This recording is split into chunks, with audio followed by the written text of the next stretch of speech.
Hello all welcome back to my channel. ఈరోజు evening అయితే చాలా కూల్గా ఉందండి. సో ఏదైనా చేద్దాము అని అనుకున్నాను. ఏం చేద్దాము అనుకునేలోగా బజ్జీలు చేద్దామని అనుకున్నాము. ఆల్రెడీ 2 డేస్ బ్యాక్ నేను బజ్జీలు అయితే చేశాను. అవి చాలా బాగున్నాయని చెప్పారు. సో బేసిక్ ఎలా బజ్జీలు చేసుకోవాలనేది ఈ వీడియోలో మీకు చూపిద్దాం అనుకున్నాను. ముఖ్యంగా శనగపిండి అయితే తీసుకున్నాను అండి. ఇక్కడ వచ్చేసి ఆశీర్వాద్ శనగపిండి అయితే నేను యూజ్ చేస్తున్నాను. అందులో కొద్దిగా పసుపు, రుచికి తగ్గబడినంత ఉప్పు, కొద్దిగా కారం వేసుకోవాలండి. అండ్ వామ్ తీసుకోవాలండి. వామ్ ఇలా చేత్తో క్రష్ చేసేసుకొని వేసేసుకున్నాను. వేసుకున్న తర్వాత కొద్దిగా వాటర్ కలుపుకుంటూ ఈ వీడియోలో చూపిన కన్సిస్టెన్సీ వచ్చిన విధంగా మీరు చేసుకొని పక్కన పెట్టుకోవాలండి.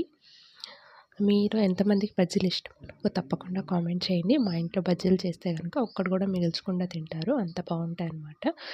ఇది వింటర్లో కాబట్టి వేడివేడిగా ఏదో ఒకటి తినాలనిపిస్తుంది ఈవినింగ్ స్నాక్ టైంలో. సో ఈవినింగ్ స్నాక్కి బెస్ట్ ఐటమ్ అనమాట. బజ్జీలు కానీ, పకోడీ కానీ, ఆలూ బజ్జీ కానీ ఇలాంటి వెరైటీ అనేది మనం చేసుకోవచ్చు. నేనైతే సింపుల్గా చేసేస్తానండి. ఇలా బజ్జీలకి ఉపయోగించే మిరపకాయలు ఉంటారు కదా, అవైతే నేను సూపర్ మార్కెట్లో తీసుకున్నాను. అవి తీసుకొని వాటిని కట్ చేసి అందులో కొద్దిగా వామ్ అనేది స్టఫ్ చేస్తాను అనమాట మధ్యలో. ఈ విధంగా నా దగ్గర 4 ఉన్నాయండి బజ్జీలు. ఆల్రెడీ చెప్పాను కదా 2 డేస్ బ్యాక్ చేశానని. సో 4 మిగిలాయి. సరే 4 చేసేద్దాము అనేసి అయితే స్టార్ట్ చేశాను. ఈ విధంగా అయితే స్టఫ్ చేసి అయితే పక్కన పెట్టుకోవాలండి. తర్వాత ఒక కడాయి తీసుకొని అందులో ఒక 2 టేబుల్ స్పూన్ ఆఫ్ ఆయిల్ అయితే యాడ్ చేశాను. యాడ్ చేసిన తర్వాత ఏదైతే స్టఫ్ చేసుకున్న మిరపకాయలు ఉన్నాయి కదండి, అవి కొద్దిగా ఫ్రై చేసుకోవాలన్నమాట. ఇలా ఫ్రై చేసుకొని బజ్జీలు చేసుకుంటే టేస్ట్ చాలా బాగుంటుందండి. ఒకసారి అయితే మీరు ట్రై చేయండి. చూసారు కదా, ఈ విధంగా ఫ్రై చేసేసుకొని పక్కన పెట్టుకోండి. పక్కన పెట్టుకున్న తర్వాత మనం ఆల్రెడీ కలిపిన శనగపిండి ఇది బ్యాటర్ ఉంది కదండి, ఆ బ్యాటర్లో ఇవి ముంచేసుకొని ఇలా వేసుకోవాలండి. ఆ వీడియో అయితే స్కిప్ అయింది.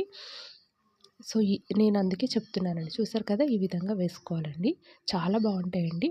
పిల్లలు కూడా చాలా ఇష్టంగా తింటారు. ఇందులో నేను ఎటువంటి సోడా అయితే యాడ్ చేయలేదండి. బికాజ్ సోడా హెల్త్కి మంచిది కాదు కాబట్టి సోడా అయితే యాడ్ చేయలేదు. ఈ విధంగా చేసుకుంటే చాలా బాగుంటాయండి. తర్వాత వచ్చేసి 4 బజ్జీలు ఉన్నాయి కాబట్టి ఆలు ఉన్నాయండి ఇంట్లో. ఆలు బజ్జీ కూడా వేద్దామని ఆలు ఈ విధంగా రౌండ్గా కట్ చేసుకొని అదే బ్యాటర్లో వేసేసుకున్నానండి.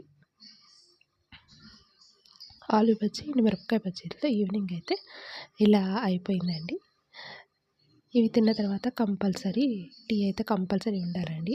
ఎందుకంటే ఈవినింగ్ టైం కాబట్టి కంపల్సరీ అందరం టీ తాగుతాము. అందులో అల్లం టీ అంటే చాలా మంచిగా ఉంటుందండి. ఎందుకంటే వింటర్ కదా, అల్లం టీ తాగితే చాలా బాగుంటుంది. చూసారు కదా వెదర్ ఎలా ఉందో, చాలా కూల్గా ఉంది. 5:30కే మనకి నైట్ లాగా అయిపోయిందనమాట. వింటర్ కదా, తొందరగా నైట్ అయిపోతుందండి.